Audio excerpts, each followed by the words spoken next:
Salut à tous, on se retrouve pour une analyse des quelques cartes qui ont attiré mon attention dans la nouvelle extension de Gods Unchained. Donc on va commencer avec Déception. Alors dans l'idée je voulais prendre deux cartes de chaque dieu et au final j'en ai un petit peu plus et ça dépend des dieux, vous allez voir lesquels. Donc j'essaye de zoomer assez pour que vous puissiez voir clairement les cartes. Alors là on a une carte qui est hockey tiers, donc draw a card if you control a creature with the most range, draw another card, donc on pioche deux cartes pour deux, ce qui est très très fort. Ensuite on arrive à une carte qui est hockey tiers aussi, on va voir pourquoi après avec les cartes du dessous. Et ici on a un sneak peek, look at the creature in your opponent hands, give moins de strength to one of them, donc on regarde la main de l'adversaire, juste les créatures, et on retire 2 de force à l'une d'entre elles. Donc déjà ça permet de scout la main, donc on peut savoir ce que l'adversaire a dans la main. Dans une classe qui peut jouer le Cutthroat, qui va chercher une carte dans la main de l'adversaire, ça peut être très très fort. Et en plus, il y a une réduction de 2 de la force, donc sur une des cartes qui est les plus fortes ou les plus embêtantes, on peut enlever 2 de force. Très bonne carte. Cependant, c'est juste une carte qu'on joue pour baisser la force de l'adversaire, donc c'est une carte qui est utilisée pour rien d'autre. Mais c'est du scout de main, c'est fort. On arrive sur Shadow Step Backstabber, qui pour moi est une carte God tier, vraiment top du top. Alors, 1-1 pour 1, Roar, cri de guerre, steal one strange from the stronger enemy creature, donc vole 1 de force à la créature la plus forte. Et en fait, ça permet d'avoir un avantage de jouer deuxième joueur, ce qui n'est pas du tout le cas à l'heure actuelle. Imaginez en face, j'ai un guerrier, le guerrier me fait rentrer soit une 2-2, soit la 3-2 qui invoque une 1-1. Et bien avec Shadow Step, pour 1 de mana, je vole 1 de vie à la créature la plus forte. Donc la 3-2 devient une 2-2. Et ensuite Echo, donc pour 1 de plus, mais comme j'ai la pièce parce que je suis second joueur, je fais pièce Echo. Et Echo c'est quoi? C'est la même carte, mais 1-1 pour 1, ou qui a un effet avec. Donc soit ça booste, soit ça renlève encore de la force à l'adversaire. Et du coup il y a une 1-2 et une 1-1. Et moi j'ai une 2-1 et une 2-1. Donc 2-2-1 contre 1-2, 1-1. Là où c'est fort, c'est sur d'autres créatures. Hein. Vous prenez nature, le petit arbuste, l'arbuste 1-4, hop, il descend à 0. Une 2-2 rush, hop, ça redescend à 0. Donc là vraiment, vraiment très très fort. Blade Borrower, un peu la même chose. Give moins de strength to an enemy creature. Donc là, c'est dès le début, hop, moins 2. Après, ça a un seul point de vie, mais enlever 2 de force à chaque fois. Alors, c'est quelque chose que j'aurais plus vu chez Light comme technique, avec le Hero Power qui permet d'aller dans le même sens. Mais du coup, voilà, c'est très très intéressant comme mécanique. Après, c'est très axé, c'est-à-dire qu'il y a plusieurs cartes qui vont faire la même chose. Encore une fois, Echo. Donc pour 1 de plus si je suis deuxième joueur, 2 plus 1, hop. A voir comment fonctionne Echo, j'ai pas bien compris si c'était le même texte ou un autre texte qui est en relation. Mais dans tous les cas, il y a quelque chose d'intéressant. Beginning Blade, Echo, Roar, this creature steal one strength from the stronger enemy creature. On va prendre 1 de force à la créature la plus forte en face. Donc encore une fois, ça commode bien avec l'ensemble des cartes qui sont là. D'où la créature dessus, take control of an enemy creature with 1 strength or less, pour 3. Voilà, pour 3. Voilà, pardon. Donc là on a un petit combo sympa. Imaginez il y a un Guild Enforcer sur la table. Et bien je fais Blade Borrower, moins de strength à la créature ennemie. Elle descend à 1-5. Et take control of an enemy creature with 1 strength or less. On fait un moins 1 plus 1, donc la créature adverse s'en va et nous on en récupère une. C'est tellement fort de faire moins 1 plus 1.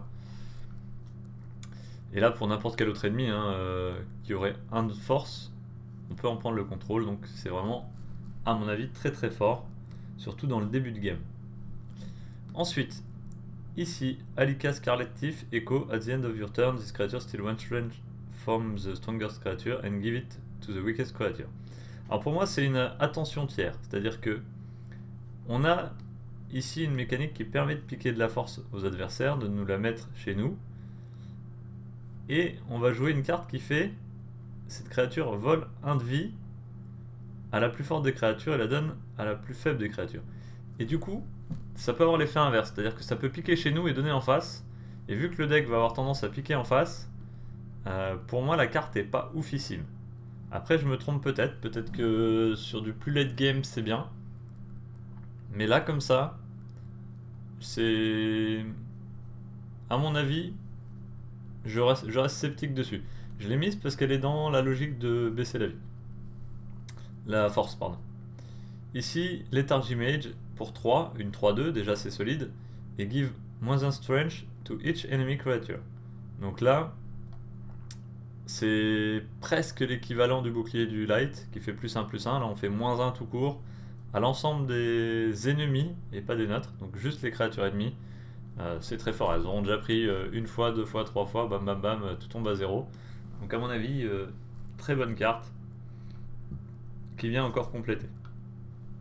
Et là, Armory Heist, give plus de strength to each of your creatures et give moins de strength to each enemy creature. Donc là, vraiment fort. Plus 2 chez nous, moins 2 chez l'adversaire.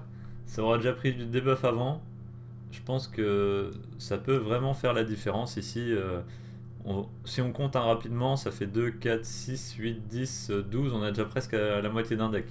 Je caricature parce qu'on mettra peut-être pas tout en x2.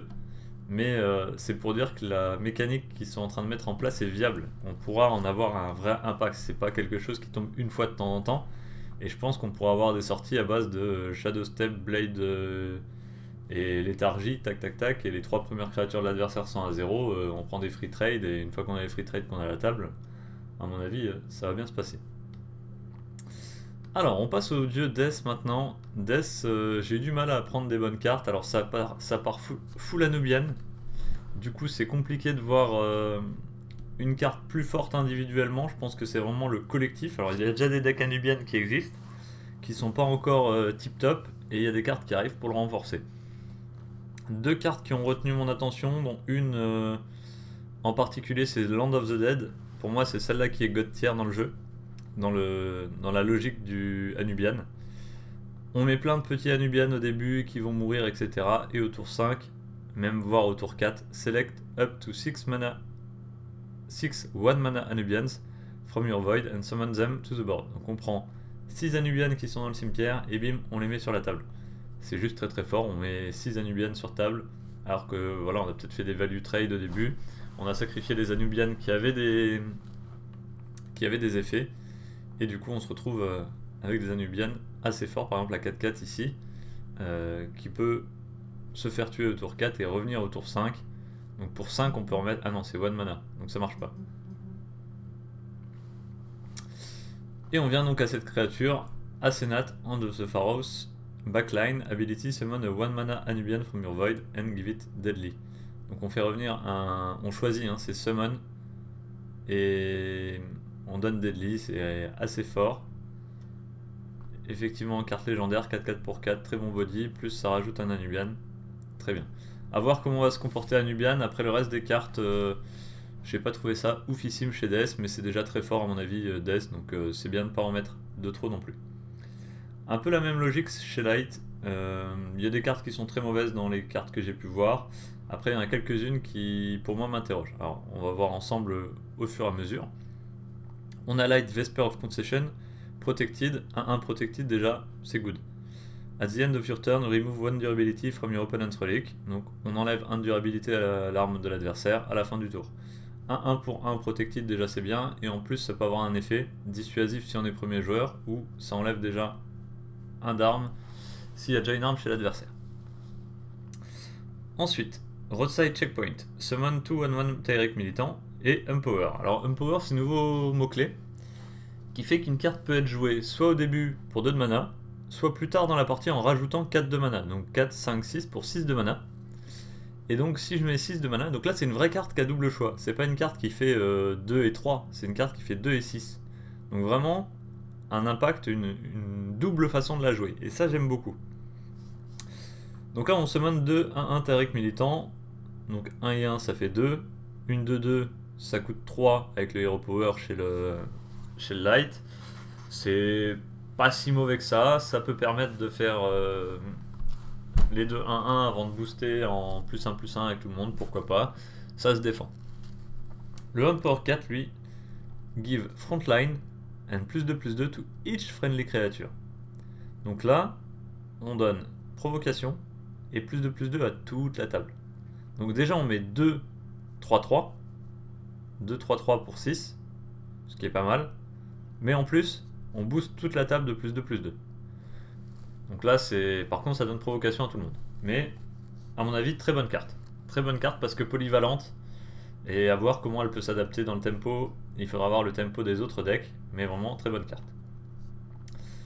Testor Grieving General. Echo, give +1/+1 to this creature after you summon a creature with range 2 or less. Alors les créatures avec 2 or less, il y en a beaucoup. D'autant qu'il va y avoir les cartes avec Echo, comme ici, qui sont des 1/1 pour 1. Donc déjà sans prendre en compte le pouvoir de la carte Echo qui va arriver, parce que je rappelle, j'ai pas super bien compris si c'est le même pouvoir sur la 1/1 ou si c'est juste une carte qui est en relation avec la carte en question. Mais du coup, pour 4 de mana, je peux jouer une 3/3, parce qu'elle va prendre +1/+1, plus une 1/1. Donc au final, on a bien une 4/4 pour 4, mais répartie avec une 3/3 et une 1/1. Et en plus, il y a un effet bonus sur la petite 1/1 qui va arriver. Donc, pour moi, il y a moyen que ce soit fort. Pour 3 de mana, on sait en plus que... On sait en plus qu'il y a beaucoup de cartes à 2. Donc, ça peut être viable. Alors là, le Giras Defender of Tartes. Pour moi, on a une carte soit qui est God tier, soit qui est oubliée de tier. Je m'explique. Frontline, when you summon a creature with 2 strength or less, draw a card. Donc quand on invoque une créature qui a 2 de force ou moins, on va piocher une carte. La pioche, c'est le nerf de la guerre. Là, on est au tour 6, on pioche Giras, et au tour 7, on lâche l'armée de tokens, et du coup, on summon des créatures, et on va piocher 5 cartes. Si c'est ça, la carte est godlike. Voilà. On a besoin de cartes, on arrive, on est un peu en difficulté, on met une armée de tokens sur la table, hop, on pioche 5 cartes, on est reparti dans la game, et c'est good. Si c'est pas le cas, ça va être compliqué. On arrive, on est un peu épuisé au tour 6, avec le light, on pose ça, 5-7, ce qui est pas trop mal, bon body. Soit elle se fait gérer, soit elle se fait pas gérer, c'est ça le problème aussi, c'est pas un effet immédiat. Et derrière, on va commencer à piocher une carte, deux cartes, voilà. Ça peut snowball, remarque. Mais voilà, il faut que ça survive et ça peut être ok comme ça peut ne pas l'être. Et Chaining of the Gods, très très bonne carte. Pick 2, donc on choisit 2 parmi les effets. The strongest creature gain -3, -2. Donc là, il faut être sûr que c'est une créature adverse. The weakest creature gain +2/+3. Là, on peut le faire chez nous. Et each creature gain +1/+1. +1/+1 à tout le monde, ça coûte 3, on le sait. Et là, on rajoute un +2/+3 pour 1. C'est juste très très fort. Donc là, Light qui a des bonnes cartes, mais sans non plus être des cartes totalement abusées. Il y a déjà Light qui domine en ce moment, donc pour moi... Alors ça c'est très fort, on va pas se mentir. Et ça peut être très très fort, voire excessivement fort. Et ça c'est juste ok. Ça peut être très bon. Donc Light à mon avis, bon équilibrage. On passe au guerrier. Alors guerrier pareil, on va voir au coup par coup. Donc, alors effectivement là il y a 2 épiques et 2 légendaires. J'ai essayé de pas mettre que les épiques et les légendaires partout, vous voyez il y en a même pas chez Nature. Ici on a eu de la rare, on a eu de la légendaire, ok. Mais le reste est juste ok tiers en fait. Ici vous avez vu on a mis un peu de tout, donc ça dépend vraiment des classes. Ici en guerrier, donc donne plus de force à votre leak. Unpower 3, donc là c'est intéressant encore le Unpower 3, c'est-à-dire que ça coûtera 6. Then double the strength of your relic. Donc là à mon avis il y a moyen de repartir sur un deck OTK weapon, ou avec Weston par exemple on va pouvoir mettre plus 4 d'attaque à une arme, et ensuite lui donner plus 2 et doubler. Donc si on a 2 Weston en main, alors il faut prendre en compte qu'il y a des cartes comme celle-là qui réduisent de 1 le coût des Unpower cartes dans la main. On peut pour Unpower 4, donc pour 6 en plus piocher des cartes, mais alors la pioche toujours c'est le nerf de la guerre, donc en plus on réduit le coût des cartes si elles ont Unpower, mais voilà, il y a possibilité éventuellement de faire je réduis le coût de la carte, donc au lieu de coûter 3 elle coûte plus que 2, et Ensuite Empower, donc 3 et 2, 5. Et 6 avec Weston. Donc je peux faire plus 4 à mon arme, plus 2, ça fait plus 6, x 2, 6 et 6, 12, plus le coût de l'arme à la base, si on a la God Blitz à 3 d'attaque, ça fait 3, 4, 5, 6, 7, 8, 9 x 2, 18. Vous vous rendez compte que ça monte très vite. A voir comment on arrivera à le mettre en place. Je sais qu'il y a également la carte qui fait une créature sur table obtient une attaque qui est égale à la force de votre arme. Donc là je vais essayer de voir pour tout de suite la prendre avant que la carte ne monte de prix. Ensuite on arrive sur The Gods Unchained, c'est quand même le nom du jeu. If you have 100 favor, destroy your opponent's god. Alors soit c'est God tier, soit c'est oublié de tier. Il va falloir monter à 100 de faveur, en sachant que quand on gagne de la faveur à l'heure actuelle, on a tendance à la dépenser pour pouvoir mieux gérer. Le seul qui pour moi pourrait avoir cette carte là, c'est éventuellement un gros guerrier contrôle qui a suffisamment de réponses, parce qu'à mon avis, builder un deck favor direct, ça risque d'être court. En fait, on va gagner un peu de favor, on va gagner 10, 20, 30, 40, peut-être 50. Mais de là aller à 60 tout en restant en vie, ça me paraît compliqué. Déjà, quand vous avez la carte qui fait, si vous avez plus que 30 de faveur à la fin de votre tour, cette créature, et que cette créature est en vie, vous piochez une carte. Je crois que ça m'est arrivé une fois. Alors oui, c'était pas un build favor, mais voilà. Donc pour moi, à voir. L'idée est intéressante, après c'est une carte qui fait gagner la game instant, alors il faut la piocher aussi. Mais why not? À voir. Idée intéressante en tout cas. Et Commander Pyros, when a friendly creature survive, damage, give it +1/+1. Ce qui est intéressant, c'est surtout qu'il y a pas mal de cartes qui font des petites AOE à 1. Donc avec Commander Pyros, en plus on fait 1 de dégâts, mais on leur redonne +1/+1, donc elle gagne 1 d'attaque et elle perd pas de vie. C'est surtout ça l'intérêt. 3-3 pour 3 bons body, ça va prendre la foudre assez vite. Hein. On passe à Magic, et là Magic, moi, il y a juste waouh quoi. Alors, on va y venir, je vous explique. Immaterialize. Alors, là je suis sceptique, je suis pas sûr d'avoir compris la carte. Je pense que si, mais... Du coup, on va voir. Divide the strength, health and mana cost of friendly creature in half, rounding up. Add a copy of it to your hand. Donc on divise la force, la vie et le coût de mana d'une créature amie en deux, arrondi au supérieur, et on ajoute une copie de cette carte dans la main. Alors c'est une forme de pioche, mais a priori je pense que ça ne prend que la vie de la créature en compte. Si c'est le cas, c'est pas ouf. Par contre, si ça prend le texte avec, c'est juste craqué. Pour 2, c'est craqué. Mais je pense que ça prend que la vie de la créature, ni ward, ni protected, ni... Donc, à mon avis, au final, c'est oublié de tiers, mais la carte paraissait intéressante. Le fait qu'elle soit épique m'interroge sur le fait que ça prenne ou pas le texte. Alors, Alastrina Prime Refractor, c'est juste welcome. Ça va être la carte que je vais spam le plus vite possible.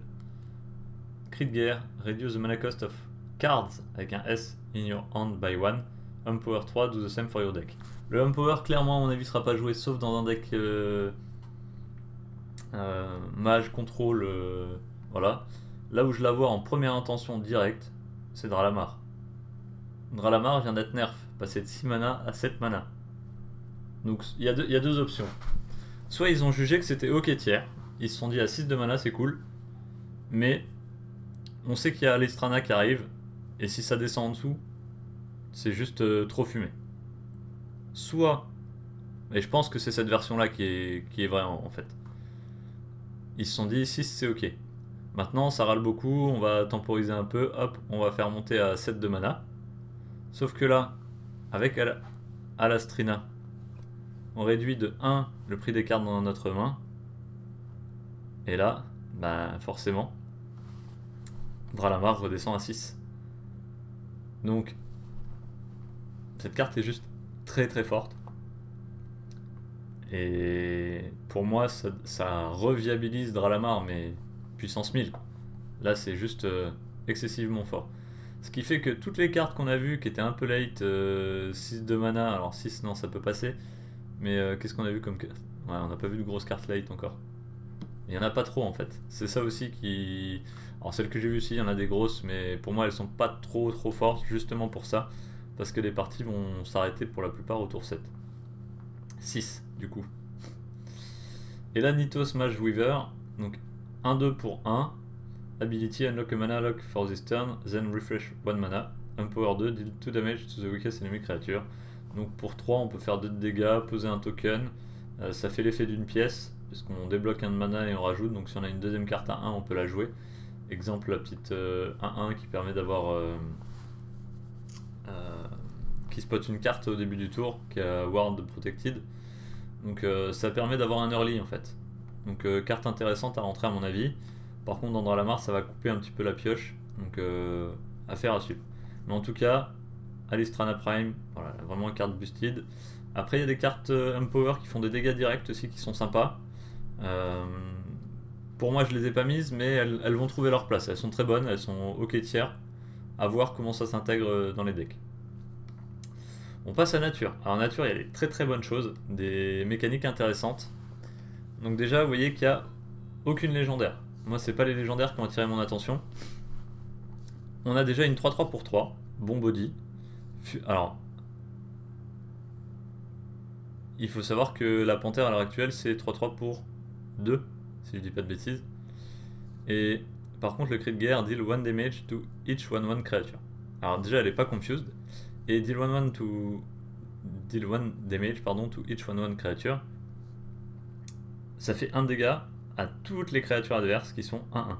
Donc tous les tokens vont sauter. Chez le guerrier par exemple, dès qu'on tue un viking, il y a les tokens 1 qui arrivent, on les tue. Chez le paladin, chez le light, tout ce qui va être les petits boosts 1-1, etc. ça va sauter. Donc pour moi c'est une bonne carte. Alors dommage elle est Olympiane, elle est pas Beast. Sinon elle aurait été très bonne. Elle est pas Wild pardon. Mais à mon avis, bonne carte qui tempo bien en début de partie. Même plus tard quand elle arrive ça peut être intéressant. Il manquerait un -1/-1 à toutes les créatures pour pouvoir les faire sauter en fait. Mais sinon très fort.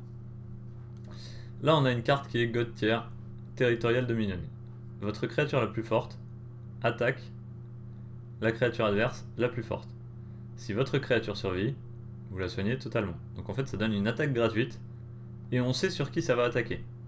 Donc à mon avis ça passe par-dessus Confused. Est-ce que... Alors ça c'est pareil, c'est... À mon avis c'est juste dans la façon dont je le lis. Je peux faire une première attaque avec ma créature et ensuite je joue ça et ma créature la plus forte attaque la créature la plus forte adverse. Donc en fait j'ai 2 attaques avec la même créature et à la fin ça soigne en entier si ma créature survit. Donc là c'est juste très fort, déjà pour passer au-dessus de la Confused. Et ensuite, pour pouvoir faire soit 2 attaques, soit re-soigner la créature derrière et faire un -1/+1. C'est juste God Tier, très bon, très bonne carte. Et mécanique intéressante. Pack Succession, summon a random 5 mana wild creature. It attacks strongest enemy creature. If your creature dies, summon that creature again. Là pareil, très fort. On invoque une créature à 5 de mana, qui est wild. Alors j'ai pas regardé l'ensemble des cartes, mais il faudrait pour voir ce qu'on va pouvoir invoquer. Ça attaque la créature ennemie la plus forte. Si notre créature meurt, on resummon cette créature. Donc en fait, pareil, même idée, on peut faire un -1/+1. Ça arrive sur le board, ça attaque. On fait -1 chez l'adversaire. Si la note meurt en même temps, hop, on la remet. Là, je pense que dans les choix qu'on va faire, ça va vraiment dépendre de la créature en face, pour être sûr de tuer la créature adverse et de récupérer une créature. Auquel cas, cette carte est juste God Tier. Par contre, si on n'arrive pas à faire le trade, elle sera même pas OK Tier, quoi. Donc à voir ce qu'il y a dans les... C'est pour ça qu'elle n'est pas encadrée de jaune. À voir ce qu'il y aura dans les créatures qu'on va pouvoir invoquer et dans quelle situation. Plan the Hunt, juste God Tier, on va voir pourquoi. Pour 2 de mana, heal each friendly creature for 2 and give them hidden for 1 turn. Alors c'est le hidden qui me fait dire qu'elle est God Tier. On soigne toutes les créatures pour 2 et on leur donne caché pour un tour. Caché, on sait avec déception que c'est super dur à gérer. Et là ça peut permettre à un nature de style Amazon ou même un plus classique, hein, je fais Battlefy, je lâche les 2-2-2, derrière je les soigne et je les mets cachés. Donc là j'ai 2, 4, 6 qui sont cachés, donc, et derrière je peux faire la carte qui les booste et qui met overkill et plus 2 d'attaque par exemple. Donc Eden, à mon avis, très très fort chez nature. Voilà, donc là mécanique très forte, carte God tier. Voilà, je n'ai pas peur de le dire, hein, je pense que là on est sur quelque chose de très fort. On a deux cartes très très fortes. On passe à la dernière, Forest Hurt Dryad. Echo, after a friendly creature attacks, heal it for 2. Donc là on a pas mal de cartes qui ont des effets quand elles sont soignées, il n'y avait pas beaucoup de soins chez le nature. Et là, je peux poser la carte là, j'attaque avec ce que j'ai sur la table et tout de suite ça les soigne, ça peut me permettre de faire du value trade. En plus il y a Echo, donc je rajoute une petite 1-1 qui va avoir un pouvoir aussi. Très fort, OK tiers, voire OK plus tiers. Et enfin on arrive sur les neutres. Et les neutres j'ai sélectionné 4 cartes, 2 qui sont neutres et 2 qui sont légendaires. On va voir pourquoi.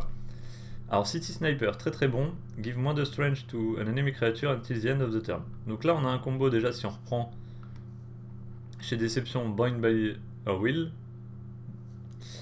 où on a moins 2 de force sur une créature adverse, donc on reprend Guild Enforcer, il est à 3 d'attaque, il descend à 1 d'attaque.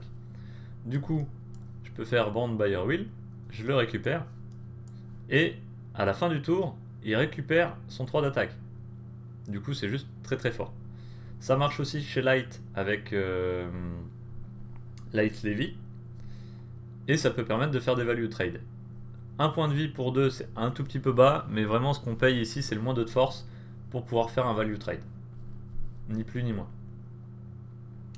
Ensuite, Dead Bodyguard. After this creature is summoned, summon a 1-1 skeleton. 1-1 pour 1 qui invoque une deuxième 1-1 dans un jeu token, ça peut très vite se développer. Si j'en ai 2 dans la main, j'ai déjà 4 1-1 sur la table. Et si je joue nature, au tour suivant, je peux très bien tous les soigner et les cacher. J'ai 4 1-1 qui sont camouflés. Et si je suis deuxième joueur, je peux faire pièce, overkill. Hop, il y a moyen de faire un truc. Voilà, l'idée c'était juste de dire voilà, il y a matière à faire avec. Dans un jeu Anubian, bah, ça spam le board, c'est ce qu'on veut. Hein, puisque les deux vont mourir et vont aller dans le cimetière. Donc on aura 2 1-1 dans le cimetière. Et du coup, au tour 5, je suis sûr d'avoir mes 6 Anubian à aller chercher. Et pareil, je spam le board, à voir comment on peut s'en sortir. Là, je maîtrise pas assez Anubian, mais je pense que la carte est intéressante. Elle spam bien. Donc, à voir. Après, peut-être qu'elle va tomber dans l'oubliette et je me serais juste trompé. Ensuite, on a The Pools of Nemesis. Neutre. Pour 4 mana, 1-3, mais c'est pas ça qui nous intéresse. Ability summon a copy of a creature. Ça c'est juste très très fort. Pareil, j'ai en tête le guerrier OTK. Si je prends une créature qui est God Blitz, et que derrière j'en invoque une copie, j'en ai une deuxième qui est God Blitz. Si j'ai une créature qui verrouille le board, je peux en invoquer une deuxième. Si j'ai... Bah, l'idée c'est vraiment... On peut faire une copie de n'importe quoi. Et quand on dit summon a copy of a creature, il y a vraiment l'effet de la carte aussi. Vous mettez ça dans... Alors l'exemple est mauvais, mais vous mettez ça dans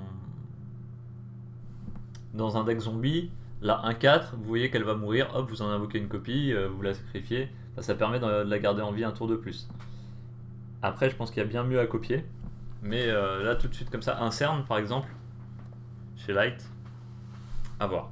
Et enfin, Gabriel Bolster of Souls, ability doubles the strength and health of a friendly creature. Ça fait penser un peu à un combo de cartes sur Hearthstone, où on doublait la vie de la créature et ensuite on faisait quelque chose qui faisait double... Enfin, l'attaque est égale à la vie. Là, on a un petit peu la même idée, double the strength and health of a friendly creature. On a une carte qui est un peu forte, on joue ça à côté, hop, on double la vie. Et pour 7, on peut faire le double combo des deux. C'est-à-dire que j'ai ma carte qui est un peu forte sur la table, je double sa vie, et hop, j'invoque une copie de la créature. Donc pour moi là, il y a une carte très très forte qui va pouvoir un effet chez le guerrier aussi. Hein, je booste avec Sharpen. Ensuite, je double la force et l'attaque de la créature. et après j'en invoque une copie. Donc là, voilà un petit peu les cartes. Alors j'ai essayé de pas mettre que des légendaires, même si forcément les légendaires attirent mon attention parce qu'elles sont fortes. Ici, là, moi je mets vraiment une pièce sur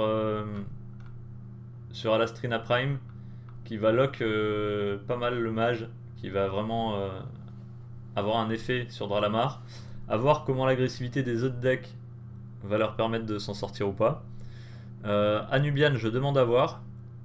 Déception qui est déjà fort, qui est dans le top 3 des decks pour l'instant, à mon avis, il va passer presque top 1. Hein. On a un contrôle, on a un counter de Light, clairement. Light qui reste stable mais qui trouve quelques options, donc ça peut rester ok tiers, ça va dépendre de Déception. Guerrier qui a des très bonnes options, à voir comment ça va évoluer, il va falloir deck builder un peu, là je vais me pencher dessus tout de suite. Nature qui trouve des cartes qui sont excellentes, donc Nature qui est quand même déjà bon, qui va trouver des cartes qui vont le renforcer, donc à voir comment Nature va pouvoir remonter un peu dans le lot, et à voir comment on va pouvoir utiliser ses neutres. Il y a sans doute d'autres neutres auxquels je suis passé au travers. N'hésitez pas dans les commentaires à me mettre des petits messages. Déjà, si vous avez mieux compris que moi comment fonctionne Echo, je suis preneur. Et ensuite, s'il y a des cartes, selon vous, où je suis passé totalement au travers, eh bien, pensez à me le dire. Et si vous n'êtes pas d'accord avec mon analyse de certaines cartes, n'hésitez pas. Je vous rappelle que c'est une analyse avant la sortie, que ça n'a aucune valeur, que ça n'engage que moi. Après, il faudra tester et voir comment la méta va s'adapter. Merci à vous d'avoir suivi toutes ces explications, je sais que j'ai été un tout petit peu long. Si vous avez aimé le contenu, un petit pouce, ça fait toujours plaisir. Et si vous voulez être au courant des prochaines sorties, n'hésitez pas à follow. Allez, à très vite, on se retrouve pour les parties en live sur Twitch, ou très vite dans la prochaine vidéo YouTube.